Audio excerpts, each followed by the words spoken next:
Hi, my name's Dee, your Professor of Woo Woo, and welcome to Sunchild Tarot and our obviously monthly look at the full moon. I have with me astrologer David Fischer. How are you doing, David? Doing good, Dave. How are you? There's well, at least we've managed to get through third go of the introduction, and we're here. We're finally yeah. So I haven't got any announcements that I didn't already make on the show with Spencer yesterday, which is basically there's no readings in August. I've been working full time. There will be September readings. Hopefully I will get time to do them next week.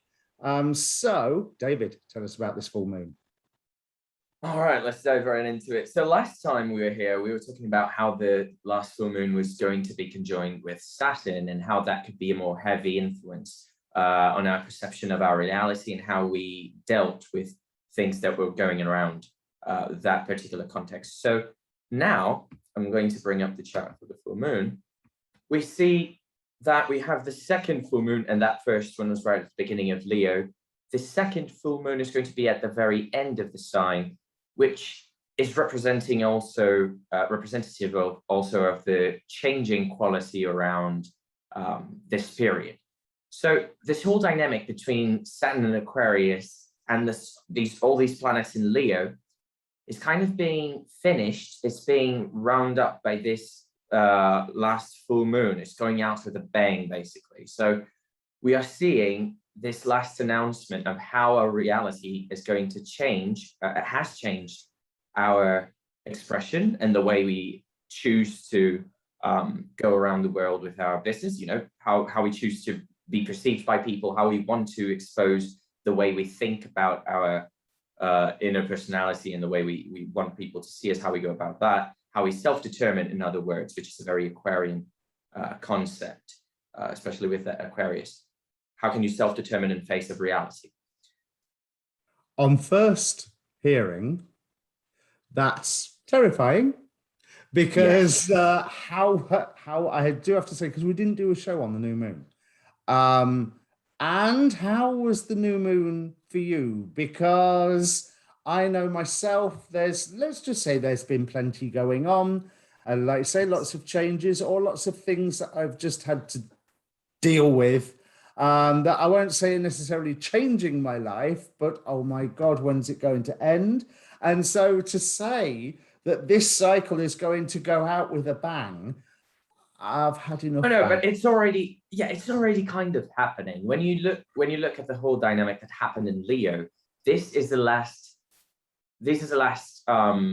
really a last show, something to be remembered, you know, a lesson learned, a lesson well integrated, if you want to put it like that, because all these planets had to go through the opposition with Saturn, and that is the most external planet in terms of the classical planets, because you also have the Trinitarian planet, Uranus, Neptune, and Pluto, such as in this chart. But from the visible planets, Saturn is the one that kind of dictates the rules for every other planet and gives the groundwork for them to be able to manifest their own signification. So if all of the planets that were around the sun now, Venus, Mars, Mercury, and now the sun, all of them had to show us of all of these other areas of our lives, which we're transiting through that Leo part of our charts.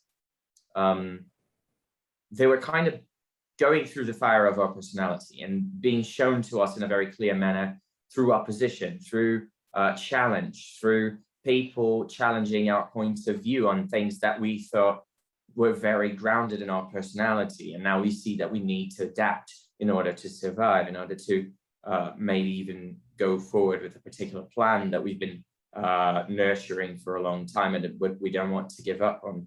But in order to continue, we need to let go of a few characteristics that are not serving us in the present. And it might feel like a death moment, but the good part about this particular full moon is that whereas the last few lunations have shown us that we need to change those parts that have been causing us trouble for the past few lunations, this one is kind of the acceptance that we need to integrate those parts in a different manner, and that we need to hold space for for this change, and that we need to kind of accept that all of this has happened, and that we still need to move on in a more mature fashion, if you will. And you will look at those houses in your chart, the 12th, the 11th, and the 5th in the case of this chart that we're looking at, for example, if you're a Libra rising. But you will look for your own rising sign and see which topic or which house is Leo falling onto for you, to understand better that dynamic of your personality. Now, the full moon is in Aquarius, so it's showing us that self-determinancy has a cost. We had that with the first full moon. The new moon showed us that we can integrate that cost. We don't need to pay that cost if we don't want to, but if we want to move forward, we need to pay the bill, and we need to have that consciousness integrated. That's the new moon in Leo. Now, the full moon in Aquarius for the second time, leaving for Pisces immediately after having a conjunction with Jupiter, brings us back to this narrative where we've seen where we wanted to go. We've seen the things that are possible for us. We have worked with the problems that have been risen by us trying to achieve those goals in a first try. And now we are integrating the information that we need in order to proceed, the things that we need to change, the things that we need to adapt in order to truly achieve that thing that we tried first. And so that there was this whole bunch of things that we were ignoring beforehand, before we started the process, basically. And now we're able to kind of start again, but not from scratch, just a little wiser, keep going in that direction, basically. So it's a very, it's a lighter full moon, even though you're not yet in that ideal scenario. You definitely see how you can get there. You definitely see what was stopping you from doing so previously.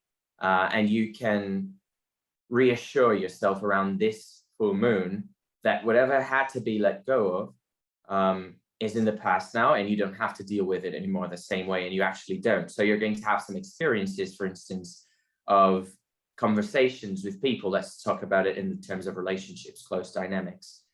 If you talk to someone that you previously used to fight a lot with because you couldn't see eye to eye, you will see that some old dynamics will try to resurface, but you won't even allow them to get to your spirits. You won't even allow those urgent spirits of trying to convince the other person of your point of view, of trying to convince the other person that they were wrong in some way or that they were affecting you. You won't feel that need anymore, and that will be noticeable to you around this full moon. You will see that you've matured, and you will integrate that information into your modus operandi, let's say, like that. So one of the things that you've let go of is being bothered by it. Yes, you will notice more in your body that you can let go of things that are no longer affecting you the way they used to, because you've grown in your perspective through the past two lunations, the full moon in Aquarius that you had first, and now and the new moon in Leo that just went by. I mean, of course, we've just had that Mercury-Mars conjunction in Virgo, so there's communication there. And just to back up what you're saying, creative ways of moving forward or creative ways of ending things or transforming. In this chart, the sun is just coming off of a perfected biquintile with Pluto. So there's that chance of really, like I say, creatively transforming or ending something. And with any transformation, any change, it's the death card in the tarot, there will be an ending somewhere along the line. That doesn't necessarily have to be a bad thing. And then you're talking about being able to let things go that have not even just been holding us back, but in the way. Useless clutter.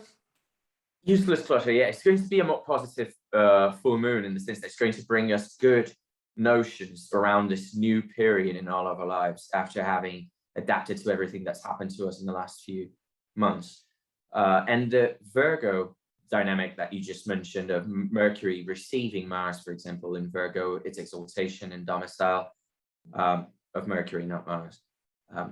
Mars is actually in a very good condition to do good. Even if in a day chart, you will see that it will have the tendency to work towards the best scenario, towards the best outcome, trying to get the best outcome, at least from a personal perspective in your chart, in your personal chart. Now, this dynamic in the mutable sign of Virgo is also talking to us about changing dynamics in larger structures that need to be changed in order for the for the institution itself to be maintained. Let's say it like that. So politics in a company that are going to be radically changed, but the company in itself still stands. You see, something like that. Yes. That's the feeling around this full moon. You see the need, you saw the need for change. You tried to resist it. You saw that it was useless. You saw a way out of it. And even if you didn't, that's already a way out. Just get out, you know, and just stop dealing with that. Just get rid of it. It's dead. It's long overdue. So you have this feeling with the mutable signs that people are getting to this perception that it's time to move on, basically, even if things are not resolved. It's that moment of learning how to compartmentalize those things that you didn't really get acquainted with well enough, but you don't have enough time now to do it because you have other priorities and you have to pay attention to that. So this is the Virgo bit of it that people are doing now, and I think very well because of that reception of Mercury. Venus, on the other hand, is also domiciled, so it's more positive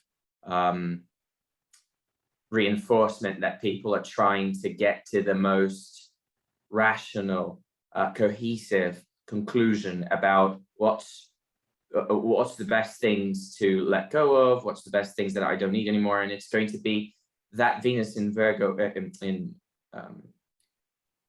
in Libra as well that's going to allow us to have a little more depth into that scenario.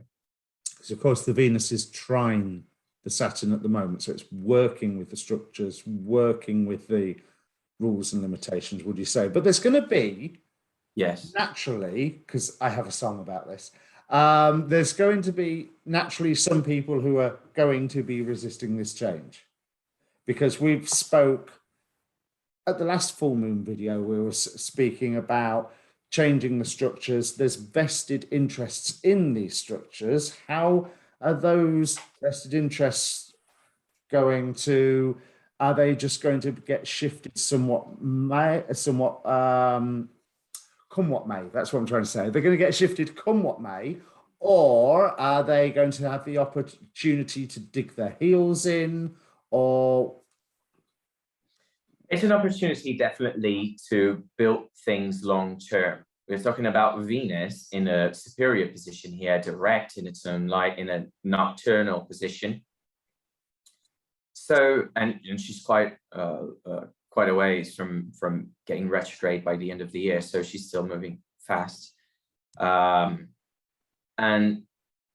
that means that we are having this Venus being in the superior position, meaning to Saturn, and Saturn being retrograde, even though it's in its own sign, means that the consensus, the trying to make things cohesive, trying to make things more stable in a way that brings about consensus in a social manner, in a directly social environment, because we're talking about the air signs and a trine here with a lot of planets in these air signs. Saturn and Jupiter are both superior planets. There's a full moon here. So there's a lot of energy in the social sphere and how people perceive our, how people perceive Libra, our self-determinancy, Aquarius.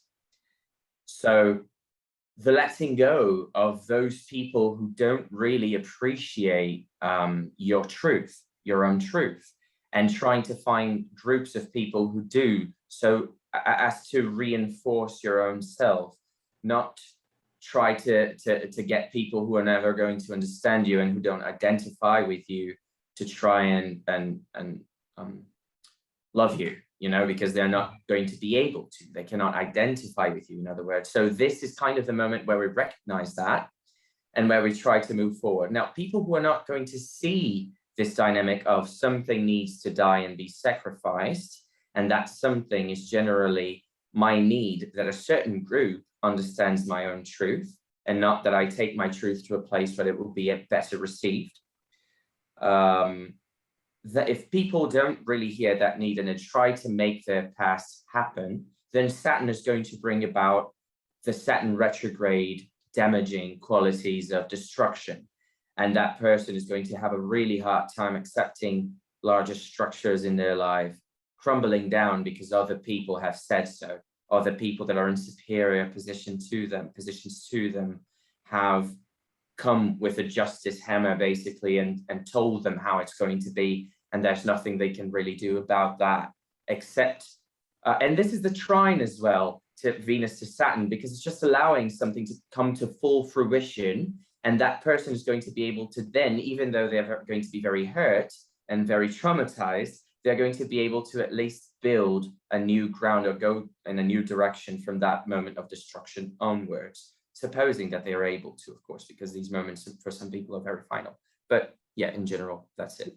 The reason I was asking, the very degree of the full moon, 29 Aquarius, that falls in the quinary or 5-degree arc of the angel Manakel, and the degree itself is ruled by Michael. Now, that's a really interesting combination, because I'm seeing the angel of the quinary of the 5-degree arc being the one who is housing the degree angel. So we have Manakel, who is all about accountability, and Michael, who is known to reveal the concealed, speak in the ear of kings, and talks about political authority. So there's a continuation in a way of some of that Sun opposition Jupiter. There's a revelation of sorts that is promised by that somebody is going to be held to account. You know, whether we're looking, examples that I immediately think of historically would be things like, well, held to account is maybe not the right word, but Epstein, or the Enron scandal, or Boris here in Britain is suddenly having a bad reception even from his own party, and I can't imagine why. So there's this revelation that is providing that fodder. That's just looking at the two angels associated with that 1 degree. There's revelation providing fodder for everybody to go, oh no, yeah, I'm not touching that. Exactly. Yeah, I would feel that too. Yeah, with the whole energy that we were talking about prior. Yeah, amazing. What about the Mars trine Uranus? Because it's Mars, it's Uranus. Even though it's a trine, you're not going to tell me that the trine makes everything lovely and hunky-dory. Yeah, no, as I was just saying, with the trine between Venus and Saturn, this one is also has also very destructive potential.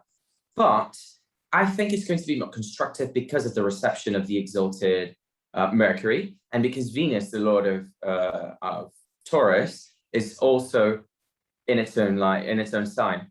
So it can do better for us to direct the energy more consciously instead of unconsciously being driven by our spirits, by our flustered spirits, basically. So with Uranus retrograde overseeing this dynamic with Mars being in a superior position, in other words, I would think that, again, this validates the trying to separate from that which is no longer serving a purpose in the larger dynamic, in the larger social sphere, because Taurus is a Venus sign, and it's also talking about the things that we adapt in our personality, that we are receptive to from things around us, to adapt, so we belong, so we have some sense of stability in our lives, so we can basically be fertile enough to nurture our spirits and our bodies. That's Taurus.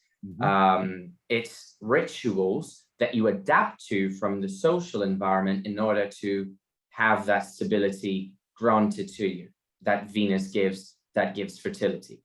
So having Uranus in that, obviously, people are seeing the instability around the systems that can no longer sustain themselves and that are falling apart.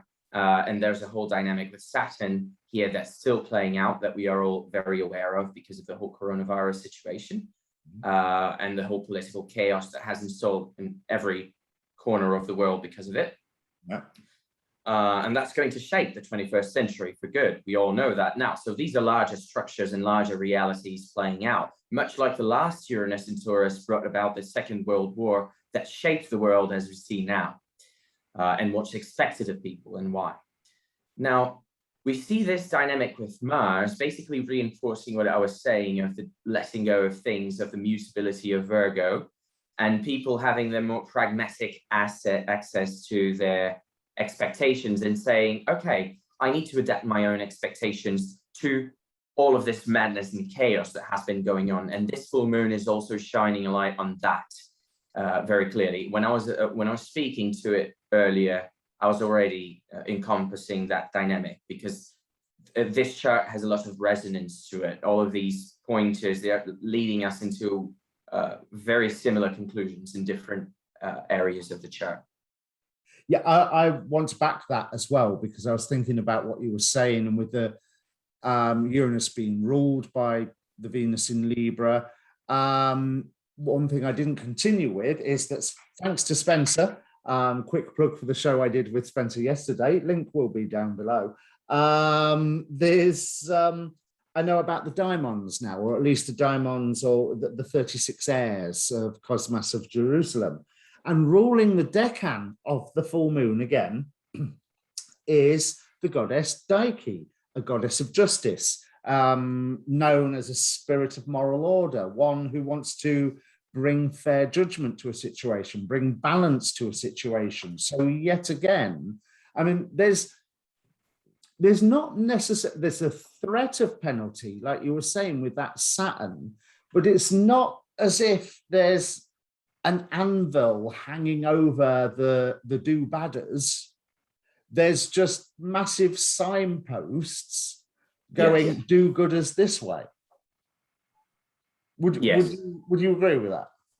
I would agree, because when you're talking about do-gooders and people who are bad doers or whatever, you're talking about levels of consciousness from where I stand from where I stand. So you have the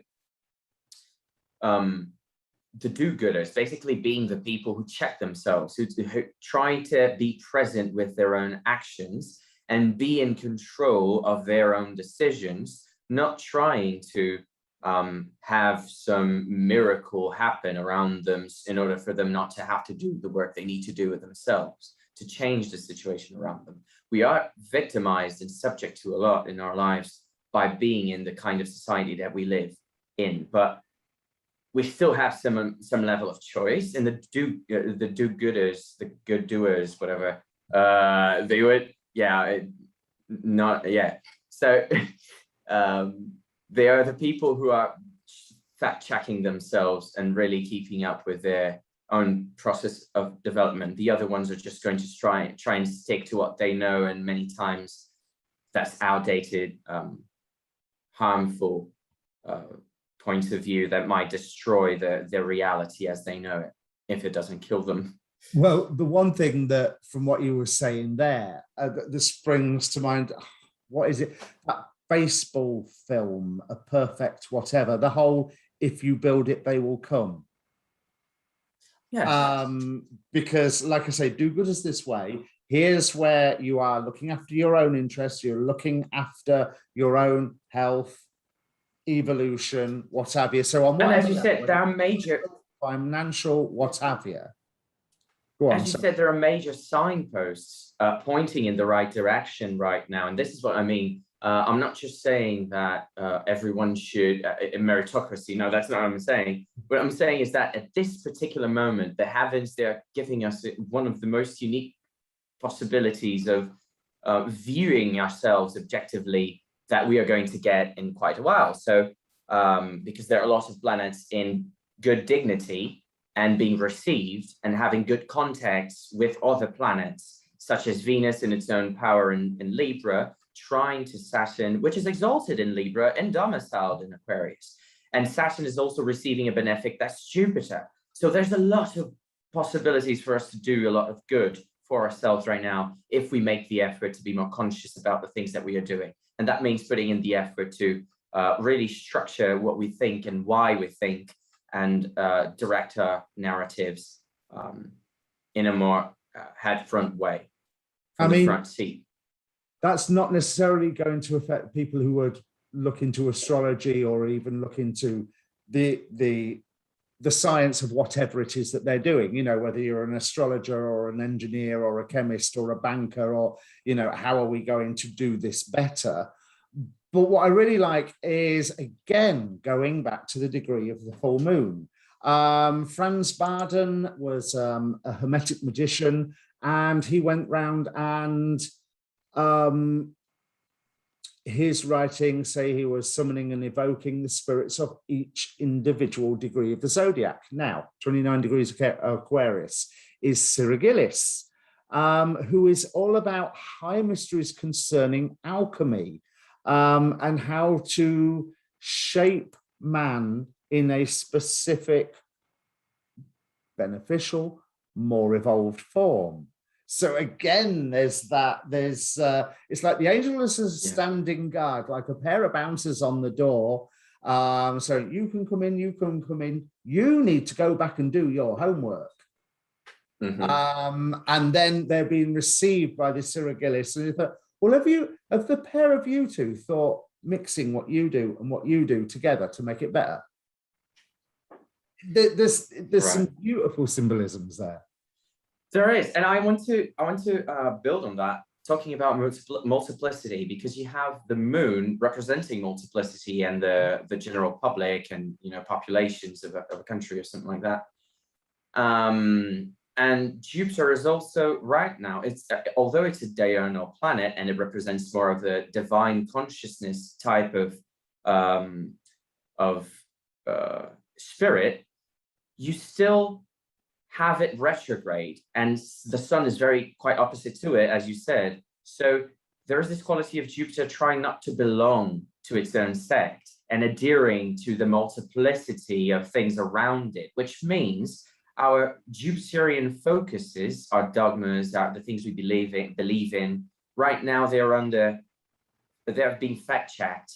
And with the full moon happening so close to Jupiter, just about to enter Pisces, and then Jupiter is going to go back into that sign later in the year, I think we are seeing that holding space for multiplicity doesn't mean necessarily losing focus of that which you believe in, but it means allowing space for that thing to grow bigger, to even adhere to more multiplicity that is going to validate more of what you believe in, because it's an Aquarius self-determinancy again.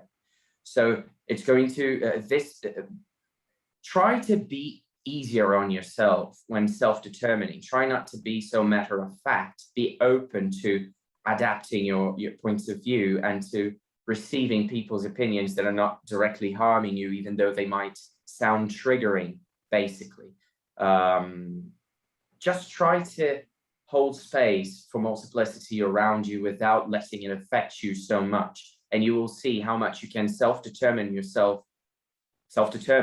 without allowing so much noise to come in, and still observe the multiplicity around you in a more grounded and broad manner. And I would imagine ethical. I'm going to take the image that you were saying, but a slightly different way. Jupiter is there heading back towards the moon, really close to the moon. I'm just looking at the chart. Where are they? 26 degrees. Right. The two forms of his wife. Juno is still pretty much on the south node. So there's all this past that is being pointed out to deal with. But Hera is conjunct the sun, looking straight at Jupiter, looking at everything that he does. So yes, there's multiplicity, but there's certain multiplicities that Jupiter is well known for that he may be being encouraged to keep it in his pants at the moment. Yeah, that's beautiful. Yeah. Taking the mythological view at it, because his wife is at two places at once going, there's all this that you did, and I can see everything that you're doing right now. So there's all the positive sides of what you were saying without so much of the wanting to set a foot wrong, or having the not the wanting to, having the carelessness to set a foot wrong. Yeah, I would agree with that.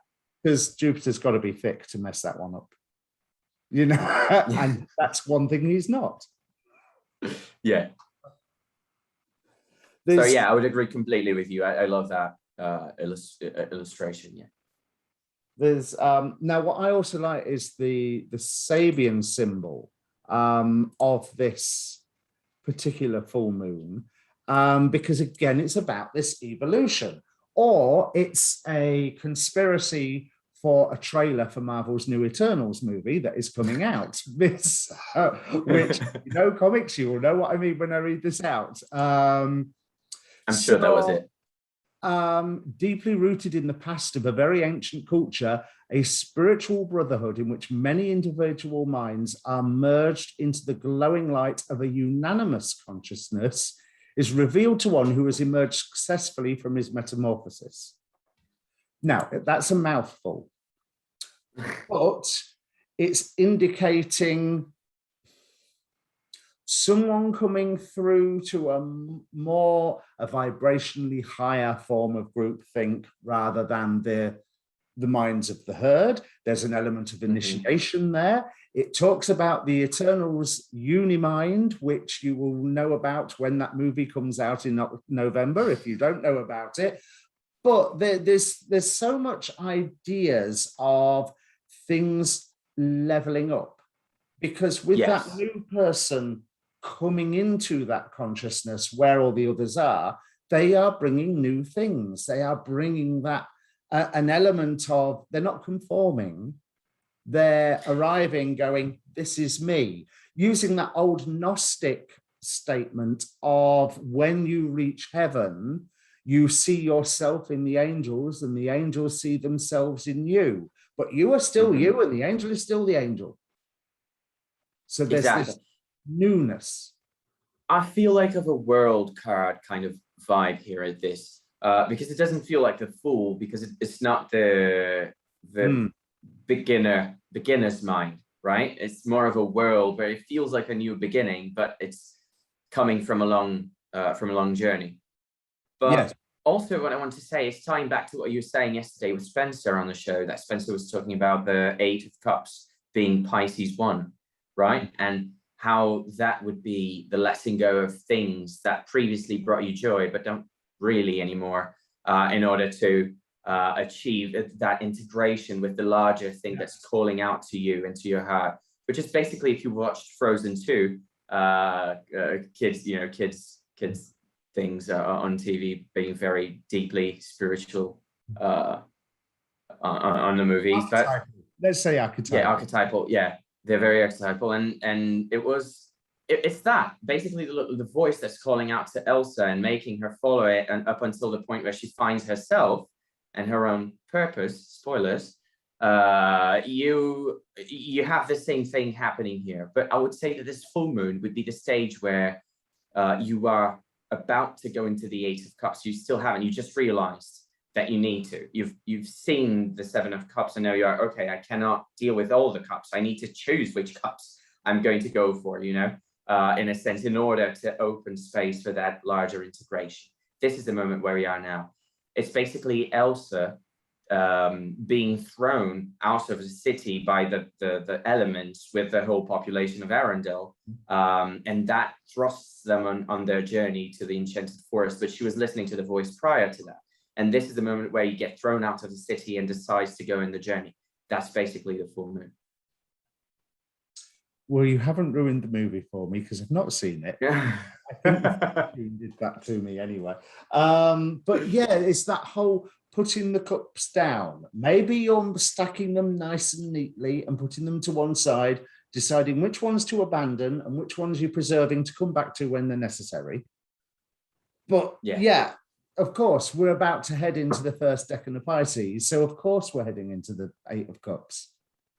And remember, if you're in doubt about which path to choose, just go with what resonates most with your heart, being aware of the consequences. That's the best advice I can give. And it sounds very general, but if you are very desperate with your current situation, you will know what I'm talking about. You will know that there are pathways that you're trying to take just because you're desperate. And there's that one path that's a little difficult, but it's more certain and you don't want to take it. That's probably the one you should take right now, if you see it leading to the best outcome, relating to who you are and who you want to be. Because that's what the moment's asking of you right now. Because the older wisdoms are getting dissolved. Yes, I see what you... Yes. We was talking prior to filming. Pallas is retrograde at the moment, is less than a degree away from Neptune. So I was assuming that that would be some wisdom being injected into the illusions, like the media nonsense. And I mean, there's always media nonsense, but you know, Yeah. let's face it, it's been particularly rife on any topic you care to mention at the moment. But you had a different point of it, and you were saying that since Neptune dissolves, Pallas was revisiting old wisdoms, taking them to Neptune, and Neptune's going, no, yeah, no, not anymore. And Neptune's just saying, yeah, if you want to continue with that, it's okay, because Neptune is like, it's okay, but as long as we can make it as multiple as possible, as encompassing, as all-encompassing as possible. And of course, that's not what conservators are well known for doing, you know. So any conservatorism that is around those old wisdoms that you're mentioning, whatever they are, it's going to be dismantled. The way of thinking about things has to be dismantled and has to encompass a larger perspective. And that's basically what Neptune is saying. And Neptune is the outermost planet in relation to Pallas. So its sphere encompasses Pallas's sphere. And that means that Neptune's significations of disillusion, of making everything fall into a social dynamic where it gets lost and then just turns into this whole different concept and you can't even trace where it began, really. That's basically Neptunian influence on Pallas's old wisdoms being brought out to be reevaluated. And so Neptune would be saying, if it can't be universal, then it has no place in the globalized world that we're living in right now. If it doesn't encompass, for example, human rights, if it doesn't encompass this new image of progression, of progressing to a more idealistic future, then it's not going to have a space in this new world. And I'm not saying that that's good in through every perspective of the prism. It's just a way to look at it. Yes, because that could be on a personal level, or whether you're looking at financial structures, you know, bringing me back to the whole Enron idea. So there's the, you know, the fossil fuel industry against the green energy, or just traditions that you have had within the home. And the moon, I think you are right where you're saying it's going to go out with a boom, even though we're in that process and nearly doing all the work. And it is like the, if it was a stage show, it's the final number, you know, with all the special effects and the singing and the little pyrotechnics solos and the drama, and hopefully some resolution towards the end of it. But this has been a powerful point.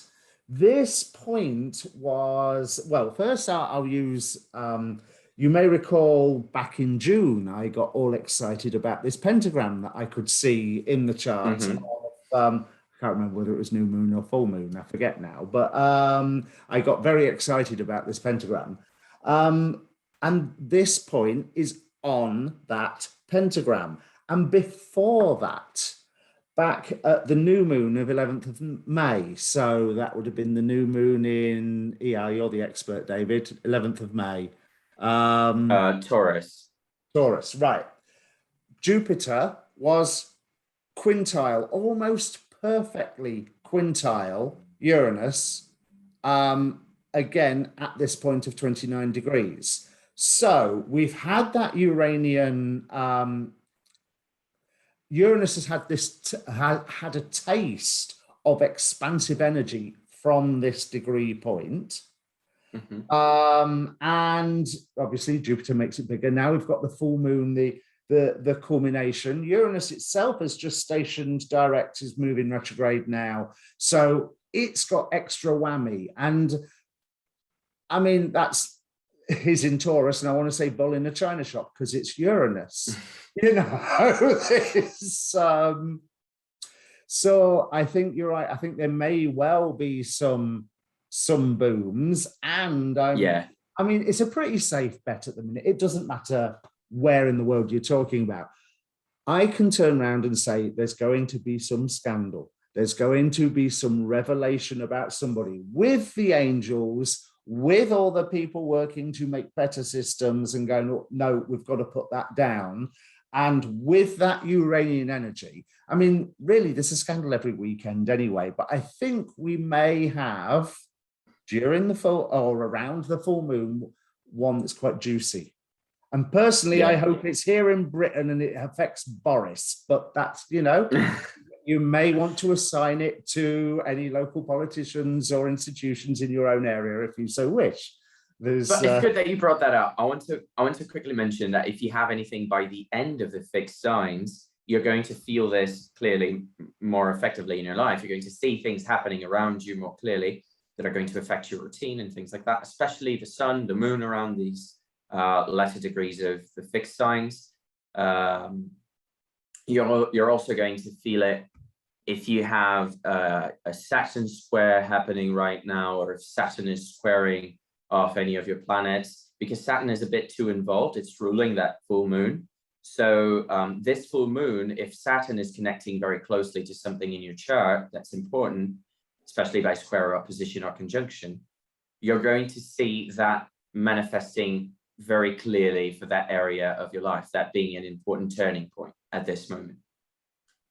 And that's something you work out through your houses, wouldn't it? Yeah, you work out through your houses. You have to go in your own chart and see where those signs fall in topical approach, which is this sign disposition that you're seeing. Many people out there are not familiar to the whole signs approach, where each house is neatly fitting a sign. But that's the idea. You see where the ascendant falls in, and then you count the houses as being each of the signs subsequent to that one. And the first house becomes the whole sign that pertains to the ascendant. Now we've given that bit of advice. Is there anything else we need to add? Or is that the lot, really? No, because that was really all of it, yeah.